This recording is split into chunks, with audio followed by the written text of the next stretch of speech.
Particles, स्वागत है आपका हमारी साइंस की इस 10th क्लास की सीरीज में, जिसमें हमने अभी तक काफ़ी चैप्टर फर्स्ट के बारे में बातें की हैं, है ना। अब आज हम इस हमारा लेक्चर नंबर ये है लेक्चर नंबर 6, और आज की हम इस लेक्चर में जो है वो बातें करने वाले हैं डिस्प्लेसमेंट रिएक्शन की एंड डबल डिस्प्लेसमेंट रिएक्शन की। चलिए देखते हैं कि डिस्प्लेसमेंट रिएक्शन और डबल डिस्प्लेसमेंट रिएक्शन क्या होती है। इससे पहले हम बात कॉम्बिनेशन रिएक्शन की कर चुके हैं, उसके बाद में डिकम्पोजिशन की बातें कर चुके हैं। डिकम्पोजिशन में हमने सारी एक्टिविटीज वगैरह देख ली। अब बात करते हैं डिस्प्लेसमेंट रिएक्शन की। चलिए थर्ड रिएक्शन हमारी आती है डिस्प्लेसमेंट रिएक्शन। डिस्प्लेसमेंट रिएक्शन देखिए, जैसा कि कुछ इसके नाम से आपको आइडिया लग गया होगा भाई। डिस्प्लेसमेंट रिएक्शन जैसे आप अपने दोस्त को डिस्प्लेस करके आप बैठ जाते हैं, है ना, क्लास के अंदर किसी को डिस्प्लेस करके आपने उसकी जगह ले ली। सिमिलरली ये भी रिएक्शन है, इसमें भी क्या होगा, कोई एटम या फिर ग्रुप ऑफ एटम्स क्या करेगा, किसी सब्सटेंस में से, किसी रिएक्टेंट में से किसी पर्टिकुलर ग्रुप को हटा के उसकी जगह खुद अटैच हो जाएगा। या फिर मैं इसको एक प्रॉपर डेफिनेशन में बोलूं तो एक ग्रुप ऑफ एटम्स और एक एटम, है ना, एटम भी हो सकता है और एक group of atoms. An atom और group of atoms replace another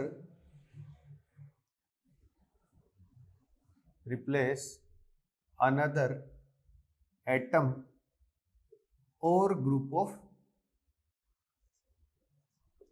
atoms, है ना। एक ऐसी रिएक्शन जिसमें कोई ग्रुप ऑफ एटम किसी दूसरे ग्रुप ऑफ एटम को रिप्लेस कर दे, या कोई एटम किसी दूसरे एटम को रिप्लेस करके रिएक्शन जहां होती है, उस रिएक्शन को हम बोलते हैं डिस्प्लेसमेंट रिएक्शन। अगर हम एग्जांपल के लिए समझे तो हमारे पास मान लीजिए कोई रिएक्टेंट ए बी है, इसकी रिएक्शन हम किसी रिएक्टेंट सी के साथ करवा रहे हैं, तो क्या हुआ, इस सी ने इस बी को रिप्लेस कर दिया और हमारे पास प्रोडक्ट बना लिया AC प्लस बी। तो कैसे पहचानेंगे भाई आप, हमारे पास कोई एक सब्सटेंस, कोई दो सब्सटेंस होंगे, रिएक्टेंट दो रिएक्टेंट होंगे, ठीक है। उसमें से अगला जो एक रिएक्टेंट है वो किसी इस सब्सटेंस के किसी एक रिएक्टेंट को, इस एक ग्रुप को या एक एटम को क्या कर देगा, रिप्लेस कर देगा। एग्जाम्पल के लिए अगर मैं रिएक्शन तुम्हें बताऊं तो हमारे पास CuSO4 की रिएक्शन अगर हम Fe के साथ करवा देते हैं, कॉपर सल्फेट की रिएक्शन, कॉपर सल्फेट की रिएक्शन अगर हम किसके साथ कराते भाई, आयरन के साथ करा दें, तो ये आयरन क्या करेगा, इस Cu को रिप्लेस कर देगा। आयरन किसको रिप्लेस कर देगा, Cu को, और बना लेगा FeSO4 प्लस Cu। क्या हुआ, आयरन रिप्लेस्ड कॉपर। आयरन ने किसको, इस रिएक्शन में आयरन ने किसको रिप्लेस कर दिया भाई, कॉपर को रिप्लेस कर दिया, है ना। अब ये रिप्लेसमेंट होगा कैसे, ठीक है, रिप्लेसमेंट तो हो गया, लेकिन हमें कैसे पता चलेगा कि भाई कौन किसको रिप्लेस करेगा, या कैसे रिप्लेसमेंट पॉसिबल है या पॉसिबल है कि नहीं है। तो देखिए रिप्लेसमेंट जो है वो कैसे होता है, रिप्लेसमेंट डिपेंड करता है हमारी इस सीरीज पे जिसका नाम है रिएक्टिविटी सीरीज। तो रिप्लेसमेंट हमेशा क्या होगा, more reactive atom will replace less reactive atom. अरे मोर रिएक्टिव एटम होगा वही क्या करेगा, लेस रिएक्टिव एटम को रिप्लेस कर पाएगा। जैसे हमारे पास ये रिएक्शन है CuSO4 की आयरन के साथ, तो यहाँ पे आयरन जो है वो कॉपर से ज्यादा रिएक्टिव है, इसलिए उसने कॉपर को हटा दिया। ऐसे ही नहीं हटा पाएगा, है ना। जैसे आप अपने दोस्त से ज्यादा, दोस्त तो नहीं कहेंगे, आप अपने क्लासमेट से ज्यादा ताकतवर है तभी तो उसको उठा के फेंक सकते हैं, है ना, तू हट मैं बैठूंगा, है ना। तो वही चीज है। अब ये कहां से पता चलेगा कि कौन किससे ज्यादा रिएक्टिव है, इसके लिए हमारे पास होती है रिएक्टिविटी सीरीज। ये एक रिएक्टिविटी सीरीज है, ये these are the most reactive elements of the periodic table, है ना। पीरियोडिक टेबल के सबसे ज्यादा रिएक्टिव एलिमेंट्स है जो हम केमिकल रिएक्शंस में यूज करते हैं। तो ये एक सीरीज है। तो आप इस सीरीज में देखोगे तो देखो, अगर इसी रिएक्शन की मैं बात करूं CuSO4 प्लस Fe की, तो देखिए ये सीरीज ऊपर की तरफ रिएक्टिविटी इंक्रीज होती दिखा रही है। इस हिसाब से जो ऊपर आएंगे वो मोर रिएक्टिव और जो नीचे आएंगे वो लेस रिएक्टिव। जैसे कि Fe हमारा ये रहा, आयरन ये रहा, और कॉपर कहाँ है जी, ये रहा। तो Fe इज अपर, Fe क्या है, आयरन क्या है, कॉपर से ऊपर है। आयरन जो है वो कॉपर से ऊपर है, इसीलिए आयरन क्या है, मोर रिएक्टिव है। आयरन क्या है, मोर रिएक्टिव। और कॉपर क्या है, लेस रिएक्टिव। तो आयरन मोर रिएक्टिव है, कॉपर लेस रिएक्टिव है, इसीलिए आयरन ने किसको हटा दिया, कॉपर को हटा दिया, कॉपर को डिस्प्लेस कर दिया, कॉपर को इस रिएक्शन में रिप्लेस कर दिया, है ना। आयरन हमारा ज्यादा सुयोग्यवर है, कॉपर हमारा थोड़ा सा कम सुयोग्यवर है, तो है ना, बड़े वाले ने छोटे वाले को हटा के और किससे, SO4 से शादी कर ली। ठीक, तो ये एक रिएक्शन हुई, ये एक एग्जांपल हुआ किसका, हमारी डिस्प्लेसमेंट रिएक्शन का एग्जांपल हुआ। देखिए इसको लेके एक एक्टिविटी भी गिवन है, इसको लेके एक एक्टिविटी भी गिवन है जिसकी अभी हम बात करेंगे, लेकिन उससे पहले हम इसके कुछ और एग्जांपल्स देखते हैं। तो क्या याद रखना है, जब डिस्प्लेसमेंट रिएक्शन को अगर एक बार रिकैप दूं तो, ए ग्रुप ऑफ एटम और an atom replace another group of atom और ए एटम, कब, the more reactive atom will replace the less reactive atom, and this reactivity will be considered from this reactivity series. तो जो more reactive atom होगा वो क्या करेगा, less reactive atom को replace कर देगा। यही क्या है, इसका मैकेनिज्म है, ये रिएक्शन को पहचानने का, करने का, है ना, एग्जाम्पल में समझने का, क्वेश्चन में समझने का क्या है, यही पैटर्न है कि more reactive atom will replace the less reactive atom. आपको ये सीरीज जो है ये आपको ध्यान रखनी होगी कि कौन सा मोर रिएक्टिव है, कौन सा लेस रिएक्टिव है। इसको एक बार उतारिए, फिर हम बढ़ते हैं आगे। चलिए आगे बढ़ते हैं। तो बात यहां से क्या आ गई, बात यहां से आ गई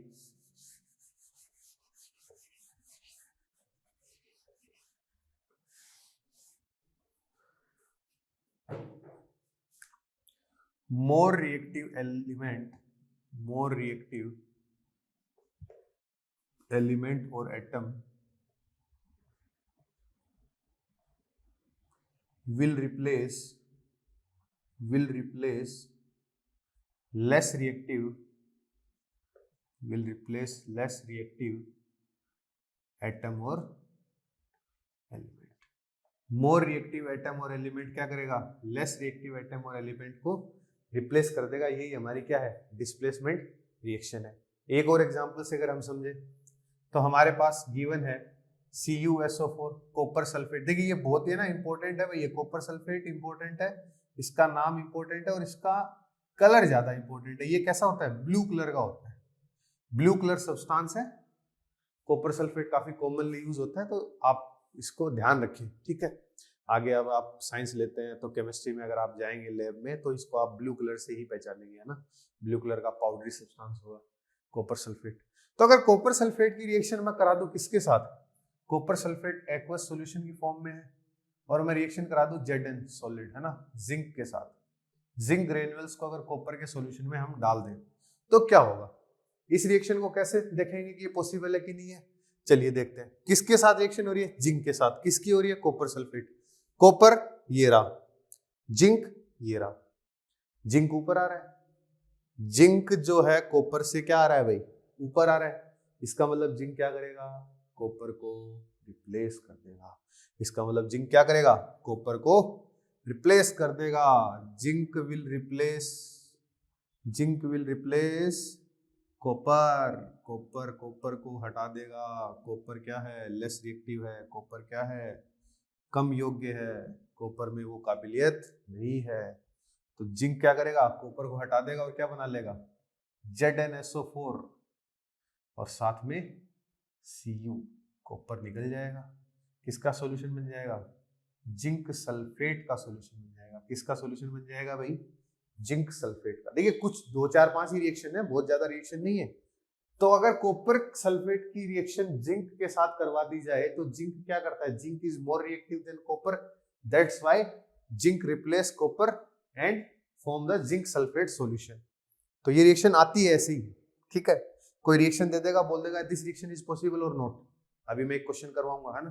तो आपको देखना है कि कौन सा किसके ऊपर आ रहा है। जैसे अगर मान लो Cu की जगह Pb आ जाता तो भी रिप्लेस कर देता, Fe आ जाता रिप्लेस कर देता, Zn आ गया रिप्लेस कर देगा, Al आ गया रिप्लेस कर देगा, Mg आ गया रिप्लेस कर देगा। समझे बात को। तो देखना है कि ऊपर कौन आ रहा है, जो ऊपर आ रहा है वो नीचे वाले को रिप्लेस कर देगा, है ना। ये हमारी सोसाइटी में होता है, जो बहुत ऊपर होते हैं वो छोटों को कुछ नहीं समझते है ना, उनको रिप्लेस कर देते हैं। तो ये ध्यान रखना है, ठीक है। एक और रिएक्शन की अगर हम बात करें तो जैसे अगर हम रिएक्शन तो आपको बताऊं कि अगर हम CuCl2 कॉपर क्लोराइड की रिएक्शन करवा दे लेड के साथ, कॉपर क्लोराइड की रिएक्शन अगर हम किसके साथ करवा दे, लेड के साथ, तो क्या होगा भाई, ये रिएक्शन होगी। देखो ये कॉपर रहा, लेड कहाँ है, ये रहा, कॉपर से ऊपर, कॉपर से ऊपर है, कॉपर से ऊपर है तो रिएक्शन होगी ही होगी। तो क्या बन जाएगा, PbCl2 प्लस कॉपर को रिप्लेस कर दिया। किसने रिप्लेस कर दिया, लेड ने। किसको रिप्लेस कर दिया, कॉपर को। क्यों, क्योंकि Pb is more reactive, lead is more reactive than copper. Reason लिखना पड़ेगा आपको, lead is more reactive than copper. Lead जो है वो कॉपर से ज्यादा रिएक्टिव है, that's why it replace the copper in this reaction, इस रिएक्शन में। इसलिए उसने क्या किया, कॉपर को रिप्लेस कर दिया। ऑलराइट बढ़ते हैं अगले क्वेश्चन, अगली रिएक्शंस की तरफ, ठीक है। चलिए अगला एक क्वेश्चन है, एक क्वेश्चन गिवन है भाई। क्या क्वेश्चन है, चलिए देखते हैं, चलिए देखते हैं। हमें 2 रिएक्शन दे रखी है और क्वेश्चन पूछा है which reaction is possible. Possible 2 reaction they the A and B और पूछ रहा है कि इनमें से कौन सी रिएक्शन जो है वो पॉसिबल है और कौन सी रिएक्शन पॉसिबल नहीं है। रिएक्शन क्या है भाई, हमें दे दिया H2SO4 की रिएक्शन दे दी, किसके साथ, जिंक के साथ। H2SO4 की रिएक्शन हमें दे दी जिंक के साथ, हाइड्रोजन सल्फेट की रिएक्शन जिंक के साथ हो रही है और क्या बन रहा है, क्या बन रहा है, हमारे पास बन रहा है ZnSO4 जिंक सल्फेट और साथ में हाइड्रोजन गैस रिलीज हो रही है। एक रिएक्शन तो ये दे दी। दूसरी रिएक्शन दे दी हमें, दे दी क्या, MgSO4 मैग्नीशियम सल्फेट की रिएक्शन हो रही है किसके साथ, जिंक के साथ। मैग्नीशियम सल्फेट की रिएक्शन किसके साथ हो रही है, जिंक के साथ।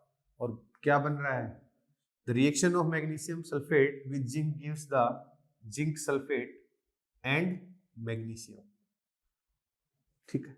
ये रिएक्शन दे दी और पूछा है कि which reaction is possible and which not and why. कौन सी रिएक्शन पॉसिबल है और कौन सी नहीं है, और पॉसिबल है तो क्यों पॉसिबल है। चलिए बात करते हैं दोनों रिएक्शन के बारे में। देखो पहली रिएक्शन को अगर हम देखें तो यहाँ क्या हो रहा है भाई, यहाँ क्या हो रहा है, यहाँ हो क्या रहा है। अगर रिएक्शन ए की बात करें तो अगर हम रिएक्शन ए को एक बार दोबारा लिखें और यहाँ पे हम रिएक्शन ए में देखें तो कौन किसका रिप्लेसमेंट कर रहा है, कौन किसको रिप्लेस कर रहा है, कौन किसको डिस्प्लेस कर रहा है। Zn ने डिस्प्लेस किया हाइड्रोजन को, Zn डिस्प्लेस्ड हाइड्रोजन। Zn ने किसको डिस्प्लेस कर दिया, हाइड्रोजन को डिस्प्लेस कर दिया। चलो इसका पता करते हैं कि ये डिस्प्लेस कर भी सकता है क्या, तभी तो पता चलेगा रिएक्शन हो रही है कि नहीं हो रही। देखो हाइड्रोजन देखो भाई कहाँ पे है, ये रहा हाइड्रोजन, यहाँ पे हाइड्रोजन है, ये रहा। जिंक कहाँ पे है, ये रहा, ऊपर है क्या, बिल्कुल है। Zinc is upper than hydrogen, zinc hydrogen से ऊपर है। हाइड्रोजन से ऊपर है इसका मतलब हाइड्रोजन से ज्यादा रिएक्टिव भी है। जिंक जो है वो हाइड्रोजन से ऊपर है रिएक्टिविटी सीरीज में, तो अगर ऊपर है तो ज्यादा रिएक्टिव भी है। ज्यादा रिएक्टिव है इसलिए क्या कर सकता है, रिप्लेस कर सकता है। इसलिए क्या कर सकता है, रिप्लेस कर सकता है। तो हम बात करें Zn is more reactive. Zn is more reactive. From the reactivity series we can see Zn is more reactive than hydrogen. Zn is zinc is more reactive than hydrogen. Zn hydrogen से more reactive है, इसलिए इसको replace कर सकता है. That's why this reaction is possible. That's why this reaction is possible. ठीक है, पता चल गया कौन सी रिएक्शन पॉसिबल है. पहली रिएक्शन पॉसिबल है, जी हाँ बिल्कुल पॉसिबल है. क्यों पॉसिबल है? Because zinc is more reactive then hydrogen. Zinc is more reactive then hydrogen. That's why zinc replace the hydrogen and forms zinc sulphate. So reaction 1 will be possible. Reaction 1 होगी भाई. क्यों होगी? Reason तुम्हारे सामने है. Reason तुम्हारे सामने है, ये रिएक्शन क्यों पॉसिबल है. ऑलराइट, चलिए अब देखते हैं अगली रिएक्शन कि क्या रिएक्शन बी पॉसिबल है. चलिए देखते हैं. बात करूं अगर मैं रिएक्शन बी की, तो रिएक्शन बी क्या है? रिएक्शन बी को अगर हम देखें तो ये क्या है, यहां पे क्या हो रहा है भाई? MgSO4 की रिएक्शन जिंक के साथ और ये ZnSO4 प्लस Mg बन रहा है. इसका मतलब जिंक ने किसको रिप्लेस किया है? Mg को रिप्लेस किया है. इसका मतलब जिंक ने किसको रिप्लेस किया है? Mg को रिप्लेस किया है. तो कैसे होगा? पॉसिबल है क्या? यहां मैं लिखूं zinc replaced magnesium. Zinc replaced magnesium. और ये पॉसिबल है क्या? चलो देखते हैं. जिंक कहाँ है? ये रहा. Mg कहाँ है? ये रहा. अरे ये क्या हो गया? Mg तो जिंक से ऊपर आ रहा है. Mg क्या आ रहा है? जिंक से ऊपर आ रहा है. Mg जिंक से ऊपर आ रहा है, इसका मतलब मोर रिएक्टिव कौन है? Mg है. मोर रिएक्टिव कौन है? Mg. अब मोर रिएक्टिव Mg है तो जिंक Mg को रिप्लेस करेगा क्या? नहीं कर सकता, क्योंकि हमारा कंसेप्ट ही क्या बोलता है? More reactive element will replace less reactive element. और लेस रिएक्टिव एलिमेंट तो मोर रिएक्टिव को रिप्लेस नहीं कर सकता. नहीं कर सकता. इसका मतलब ये रिएक्शन होगी क्या? जी नहीं, ये रिएक्शन नहीं हो सकती. क्यों नहीं हो सकती? Since magnesium is more reactive then zinc, so zinc cannot replace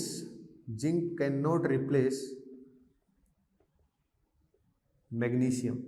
zinc क्या नहीं कर सकता? मैग्नीशियम को रिप्लेस नहीं कर सकता. दैट्स वाई रिएक्शन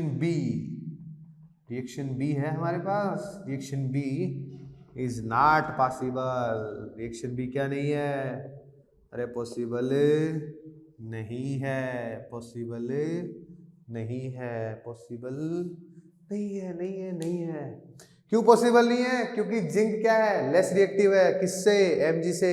Mg से लेस रिएक्टिव है तो कैसे रिप्लेस करेगा? अरे तुम अगर तुम्हारे ओपोनेंट से कमजोर हो तो तुम उसको कैसे हराओगे? कैसे उसके साथ लड़ोगे? हैं, तुम हो एकदम लकड़ी जैसे, है ना, बल्ली जैसे. अब वो डायलॉग तो मार मत देना कि वो एक है ना, एक मूवी का डायलॉग है कि बोलता है कि बंदा मारने के लिए शरीर नहीं जिगरा चाहिए, है ना. तो जिगरा भी नहीं है यहाँ पे. Mg के पास ना जिंक के पास ना जिगरा है ना शरीर है. किसके सामने? Mg के सामने. तो जिंक Mg को रिप्लेस नहीं कर सकता. और नहीं कर सकता इसका मतलब ये रिएक्शन नहीं होगी. तो हमारे पास दो रिएक्शन दी है. पहली रिएक्शन होगी. क्यों? क्योंकि जिंक जो है वो हाइड्रोजन से ज्यादा रिएक्टिव है, इसलिए हो जाएगी.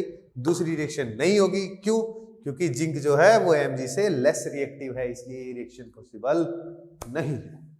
चलिए बढ़ते हैं आगे और बात करते हैं एक्टिविटी की, जो किसको शो करेगी? डिस्प्लेसमेंट रिएक्शन को शो करेगी. देखो एक्टिविटीज जो हैं वो मेरा पढ़ाने का मकसद ये है कि मैं आपको पूरा सिलेबस पढ़ा रहा हूँ भाई. ठीक है, मैं उसमें ना एक्टिविटी छोड़ रहा हूँ ना उसमें क्वेश्चन छोड़ूंगा. हो सकता है आपका बोर्ड पूछे, हो सकता है नहीं पूछे, तो मैंने वो पहले ही क्लियर कर दिया। कुछ एक एक्टिविटीज इंपॉर्टेंट है, उन्हीं एक इंपॉर्टेंट एक्टिविटी में ये वाली एक्टिविटी है, ठीक है। जैसे डिकम्पोजिशन की एक्टिविटीज थी वो कम इंपॉर्टेंट है, लेकिन उनमें से क्वेश्चन आते हैं, है ना। तो ये एनसीईआरटी की किताब जो है वो बड़ी है ना, भगवत गीता जैसी किताब है। एक श्लोक के कई मीनिंग निकलते हैं, छिपे हुए मीनिंग है भाई। तो उस भगवत गीता को पढ़ना थोड़ा सा टफ पड़ता है, इसलिए मैं यहाँ पे आपको जो सभी बातें हैं वो मैं बता रहा हूँ। किसी एक्टिविटी से रिलेटेड जो बातें हैं वो भी मैं आपको यहाँ पे बता रहा हूँ, ताकि आपको पता रहे कि ऐसा होता है, ठीक है। एक्टिविटी क्या है भाई?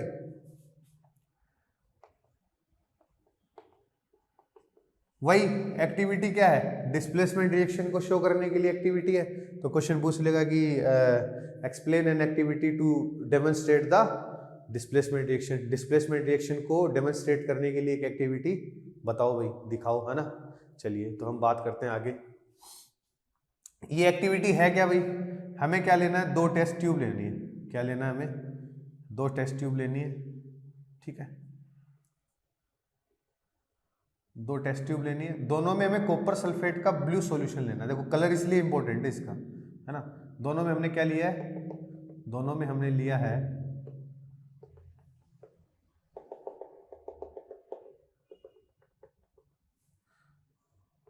कॉपर सल्फेट का सॉल्यूशन।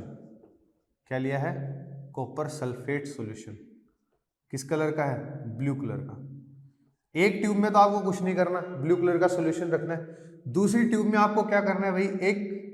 एक 2 जितना भी आप मानो, आपको एक आयरन नेल डुबो देनी है। क्या डुबो देनी है? Iron nail. क्या डुबो देनी है? आयरन नेल, है ना, कील। एक कीला घुसा देना है। क्या डुबो दी? आयरन नेल डुबो दी।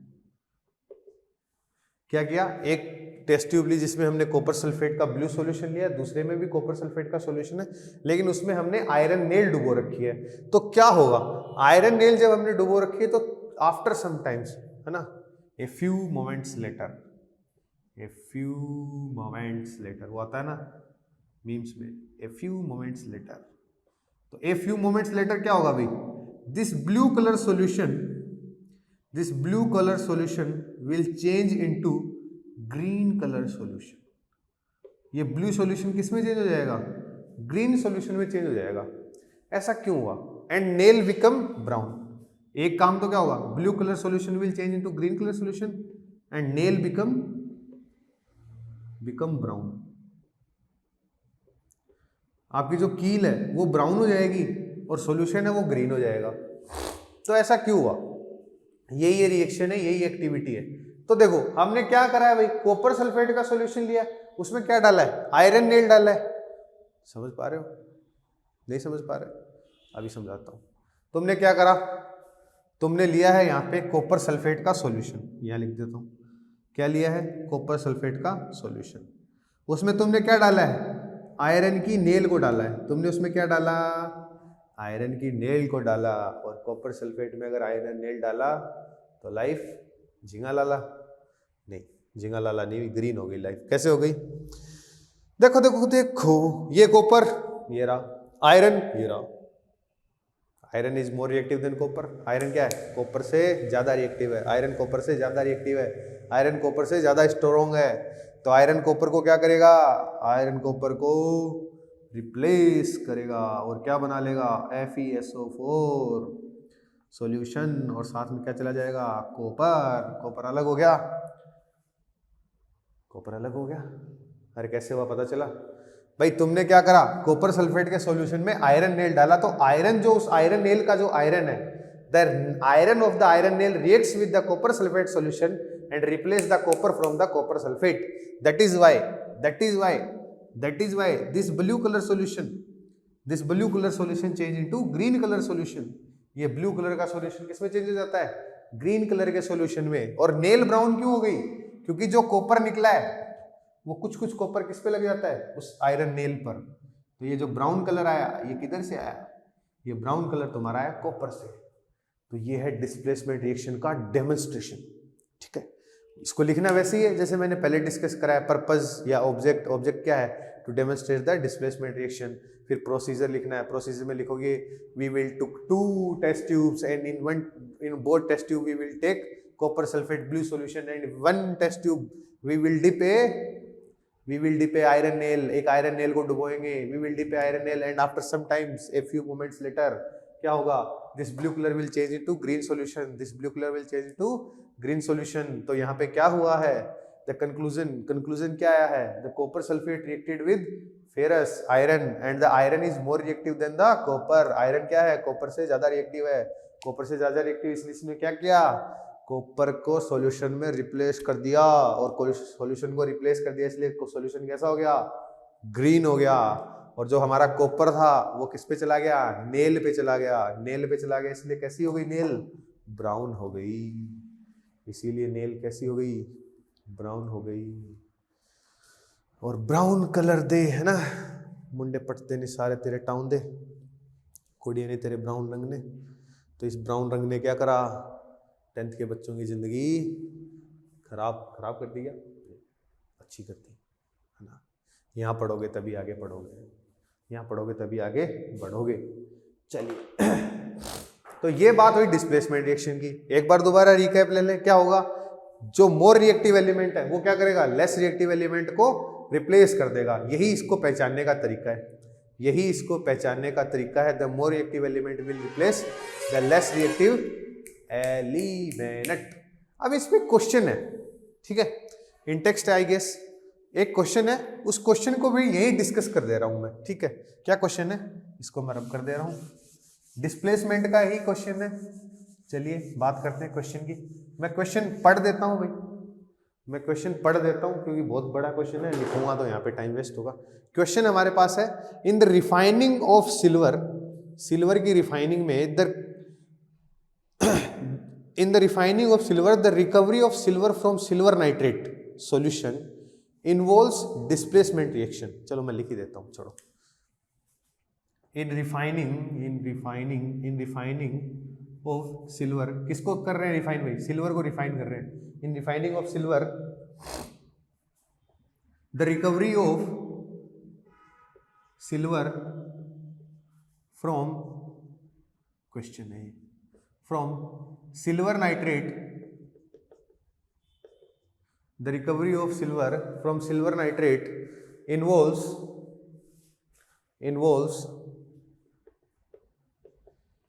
displacement reaction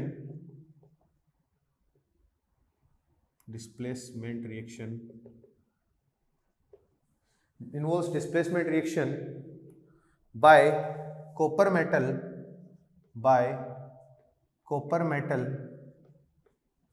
write down the reaction involved, write down the reaction involved।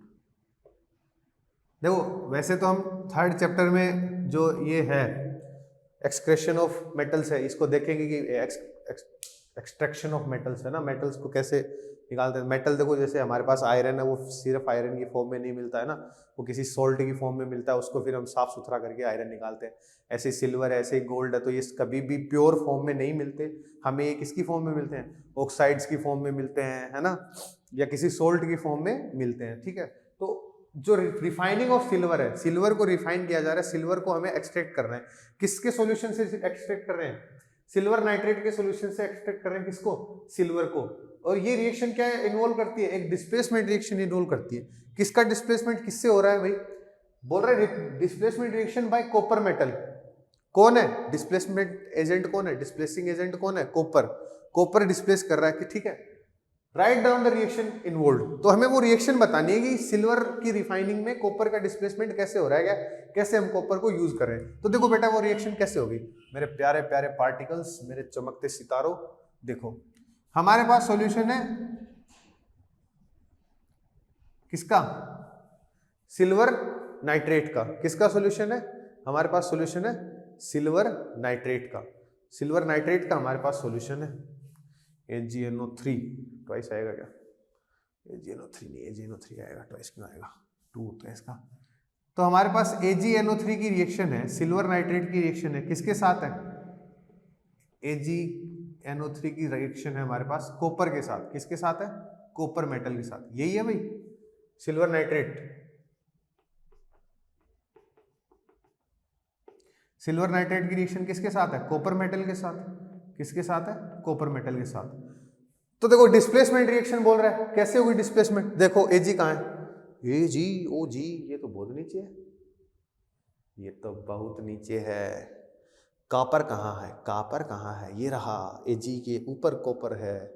Copper क्या है? Ag के ऊपर है, तो copper is more reactive than, copper is more reactive,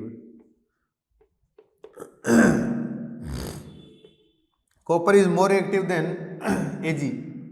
copper Ag से ज्यादा रिएक्टिव है, इसलिए क्या कर देगा? Copper will replace, copper will replace Ag। Copper क्या कर देगा? Ag को रिप्लेस कर देगा। अरे कॉपर ज्यादा रिएक्टिव है अर्जेंटिनम से, अर्जेंटिनम बोलते हैं इसको। कॉपर सिल्वर से ज्यादा रिएक्टिव है, इसलिए कॉपर क्या करेगा? सिल्वर को रिप्लेस कर देगा, और सिल्वर को रिप्लेस कर देगा इसलिए क्या जाएगा?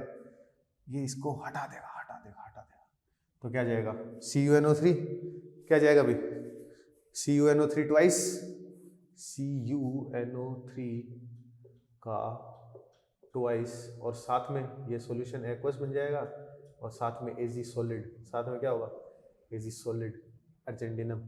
सिल्वर हमारा क्या हो गया? एक्सट्रैक्ट हो गया। तो सिल्वर के एक्सट्रैक्शन में या फिर सिल्वर की रिफाइनिंग में, है ना, ये रिएक्शन इन्वॉल्व होती है, तो इंपॉर्टेंट हो जाती है। एक क्वेश्चन है ये, है ना, तो रिएक्शन देखो समझो। क्यों? क्योंकि Ag क्या है भाई? Ag ऊपर आता है, इसलिए रिएक्शन हो जाती है। क्लियर हुई ये बात? क्लियर हुई? आगे बढ़े, चलो आगे बढ़ते हैं।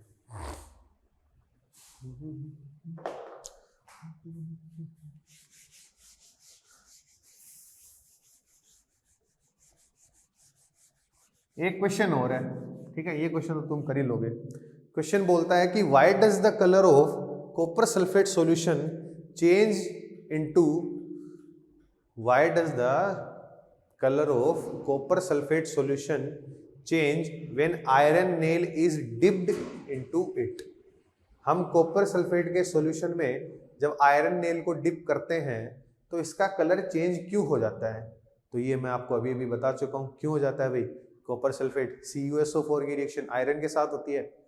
Iron is more reactive than copper, तो इसलिए क्या करता है? आयरन कॉपर को हटा देता है और FeSO4 बना लेता है। और FeSO4 कैसा है? ग्रीन कलर सॉल्यूशन है। FeSO4 कैसा है? ग्रीन कलर सॉल्यूशन, इसलिए उसका कलर चेंज हो जाता है। तो ये बात हो गई डिस्प्लेसमेंट की रिएक्शन की, ठीक है। दो ही रिएक्शन इसमें इंपॉर्टेंट है, एक तो CuSO4 की इंपॉर्टेंट है, एक ये AgNO3 वाली इंपॉर्टेंट है। अब बात करते हैं हम अगली रिएक्शन की, जिसका नाम है डबल डिस्प्लेसमेंट। ये तो हुआ सिंगल डिस्प्लेसमेंट, अब अगली बात करते हैं डबल डिस्प्लेसमेंट रिएक्शन की। चलिए डबल डिस्प्लेसमेंट रिएक्शन बात करते हैं। इसी को बदल देंगे डबल डिस्प्लेसमेंट में, इसी को हम बदल दे रहे हैं double displacement reaction. Double displacement reaction number 4, double displacement reaction. देखो यहां क्या होगा, यहां थोड़ा सा आपको समझना पड़ेगा भाई डबल डिस्प्लेसमेंट कैसे होगा। तो यहाँ पे डिस्प्लेसमेंट होगा तो एटम्स का ही, लेकिन कैसे होगा? यहाँ पे ये रिएक्शन कैसे होगी?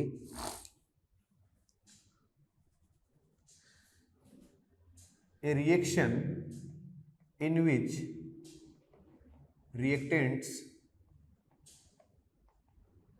reacts by an exchange of cation and anion, by an exchange of cation and anion। Reactants क्या करेंगे? आपस में अपने कैटायन और एनायन को क्या कर लेंगे? एक्सचेंज कर लेंगे। क्या कर लेंगे? कैटायन एनायन को एक्सचेंज कर लेंगे। देखो हमारे पास आयंस जो है वो दो टाइप के होते हैं भाई। आयंस जो है वो दो टाइप के होते हैं, एक को हम बोलते हैं कैटायंस और एक को हम बोलते हैं एनायंस।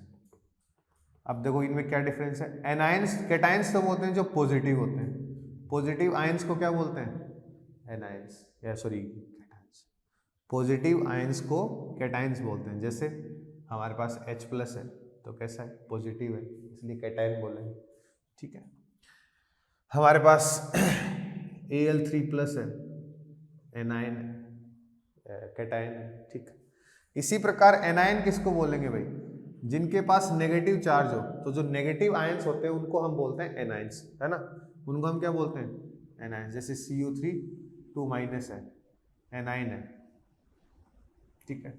जैसे हमारे पास Cl माइनस है, क्या है, एनायन है। तो जिन पे पॉजिटिव चार्ज होता है वो तो कैटायन, जिन पे नेगेटिव चार्ज होता है वो एनायन। अब इनका क्या होगा, इनका रिप्लेसमेंट होगा, है ना, एक्सचेंज होगा, रिप्लेसमेंट भी नहीं होगा, क्या बोलेंगे, एक्सचेंज होगा। तो एक एग्जांपल से, एक डेमोन्स्ट्रेशन से समझते हैं, ये एग्जांपल नहीं है भाई। अगर एग्जांपल पूछता है तो आप ये नहीं लिख सकते जो मैं लिख रहा हूँ, है ना, इसको एग्जांपल नहीं बोलते हैं, ठीक है। पता चला कि ये एग्जांपल लिख दिया। हाँ, अगर ऐसा हो गया कि आपको कुछ आता ही नहीं है, समझ ही नहीं आ रहा क्या करें, तो लिख देना, तो कोई दिक्कत नहीं है, कुछ ना सही तो कुछ सही वाला, है ना। तो यहाँ क्या होगा भाई, एक्सचेंज हो गया। कैसे एक्सचेंज हो गया, यहाँ बन गया हमारे पास AD और CB। तो देखो क्या एक्सचेंज हुआ भाई, A ने D ले लिया, है ना, तो D ने किसको एक्सचेंज कर दिया, B को, और C ने किसको चेंज कर दिया, A को। तो समझ में आई बात। तो एक्सचेंज ऑफ आयंस होगा, क्या होगा, एक्सचेंज ऑफ आयंस, है ना। पॉजिटिव नेगेटिव आपस में क्या हो जाएंगे, एक्सचेंज हो जाएंगे। पॉजिटिव नेगेटिव आपस में क्या हो जाएंगे, एक्सचेंज। देखो यहाँ पे हुआ ना भाई, यहाँ पे इसका नेगेटिव इसके पास आ गया, इसका नेगेटिव इसके पास आ गया, या फिर इसे बोल दो चाहिए, इसका पॉजिटिव इसके पास आ गया, इसका पॉजिटिव इसके पास आ गया। तो डबल डिस्प्लेसमेंट रिएक्शंस कैसे होती हैं, double displacement reactions are done by or occur by the exchange of ions. Ions के एक्सचेंज से ये हमारे पास रिएक्शंस होती हैं। पॉजिटिव और नेगेटिव आयंस का क्या होगा, एक्सचेंज होगा एक दूसरे के साथ। रिएक्टेंट्स जो आपस में क्या करेंगे, पॉजिटिव नेगेटिव आयंस को एक्सचेंज करेंगे, ठीक है। चलिए बढ़ते हैं आगे, एक रिएक्शन देखते हैं कि कैसे एक्सचेंज करेंगे। हमारे पास रिएक्शन दे रखी है, सोडियम सल्फेट की रिएक्शन है भाई, Na2SO4 है, सोडियम सल्फेट है। सोडियम सल्फेट की रिएक्शन जो है वो हमारी हो रही है BaCl2 के साथ। किसके साथ हो रही है, BaCl2, बेरियम सल्फेट के साथ। ये भी एक्वस सॉल्यूशन है, ये भी एक्वस सॉल्यूशन। ये कौन है, सोडियम सल्फेट। ये कौन है, सोडियम सल्फेट। ये हमारा है बेरियम क्लोराइड। ये हमारा क्या है, बेरियम क्लोराइड। तो सोडियम सल्फेट की रिएक्शन हो रही है बेरियम क्लोराइड के साथ, सोडियम सल्फेट की रिएक्शन हो रही है बेरियम क्लोराइड के साथ। तो देखो सोडियम पॉजिटिव होता है, कैटायन है, SO4 नेगेटिव होता है, एनायन है।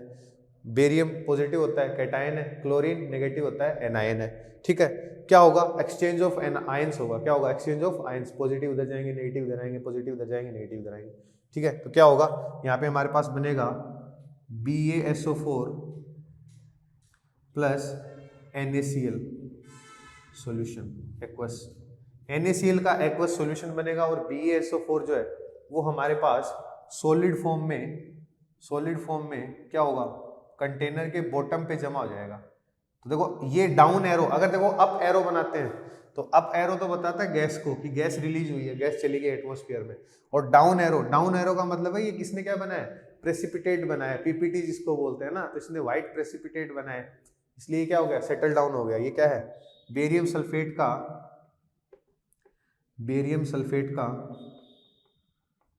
व्हाइट PPT बनेगा, ठीक है। एक बार मेरे पास एक कमेंट आया था कि व्हाट इज PPT सर।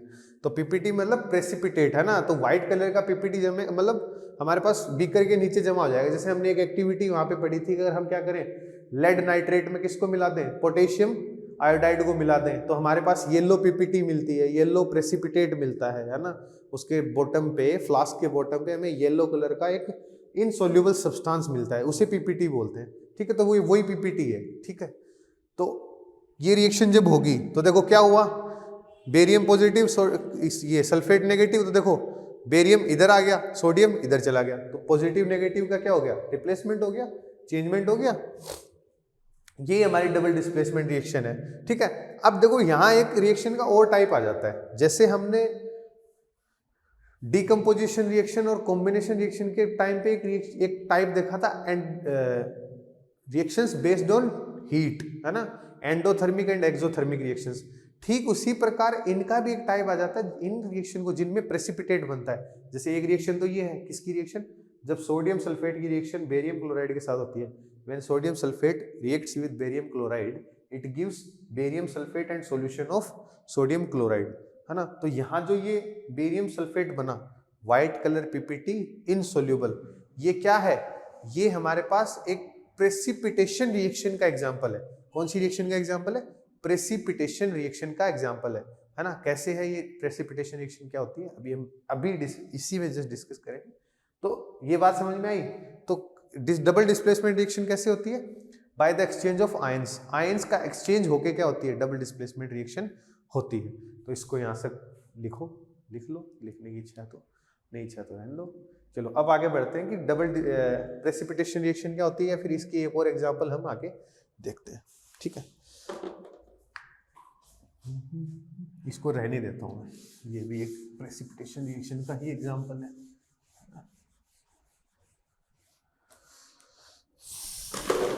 चलिए तो बात करते हैं प्रेसिपिटेशन रिएक्शन की। तो प्रेसिपिटेशन रिएक्शन क्या होती है, ठीक है।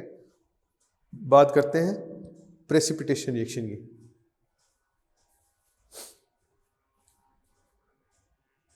प्रेसिपिटेशन रिएक्शन,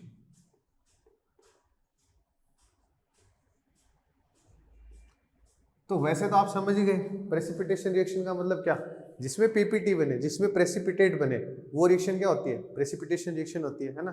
तो अगर इसकी डेफिनेशन वाइज अगर मैं इसको लिखूं तो ए reaction in which A solid and insoluble substance is formed, insoluble, a reaction in which a solid and insoluble substance is formed, which settles down on the bottom of container. भाई जिस भी container है ना, container कुछ भी हो सकता है, तुम्हारा बीकर, तुम्हारा फ्लास्क, जिसमें भी तुम रिएक्शन करा रहे हो। तो ए reaction in which A solid and insoluble, कैसा होना चाहिए? सॉलिड होना चाहिए और इनसोल्यूबल सब्सटेंस होना चाहिए, है ना। तो वो सब्सटेंस जिसमें फॉर्म हो, जिसमें बने, वो रिएक्शन एक ऐसी रिएक्शन इन विच एक सॉलिड और इनसोल्यूबल सब्सटेंस जिसमें फॉर्म हुआ है, और वो क्या हो जाए? Settles down on the bottom of container. तो जो फ्लास्क हमने लिया है जिसमें रिएक्शन हो रही है, उसके बॉटम पे क्या हो जाए? उसके बॉटम पे स्टोर हो जाए, है ना। तो उस रिएक्शन को हम क्या बोलते हैं? उस रिएक्शन को हम बोलते हैं प्रेसिपिटेशन रिएक्शन। और ये जो इनसोल्यूबल सब्सटेंस बना है ना, ये जो इनसोल्यूबल सब्सटेंस बना है, this substance is called, this insoluble substance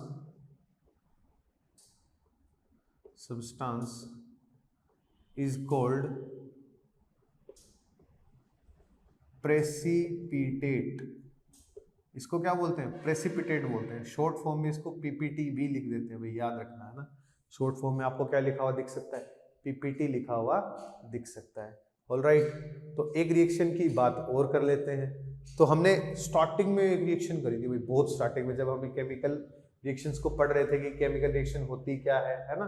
तो वहां पे हमने ये रिएक्शन पढ़ी थी। तो अगर हम क्या करें, लेड नाइट्रेट का सॉल्यूशन हमारे पास है, क्या है भाई? लेड नाइट्रेट का सॉल्यूशन है। और इस लेड नाइट्रेट के सॉल्यूशन में अगर हम पोटेशियम आयोडाइड मिक्स कर दें, ये भी एक सॉल्यूशन था भाई। अगर हम क्या करें, लेड नाइट्रेट के सॉल्यूशन में पोटेशियम आयोडाइड का सॉल्यूशन मिक्स कर देते हैं, तो हमारे पास बनता है लेड आयोडाइड। क्या बनता है?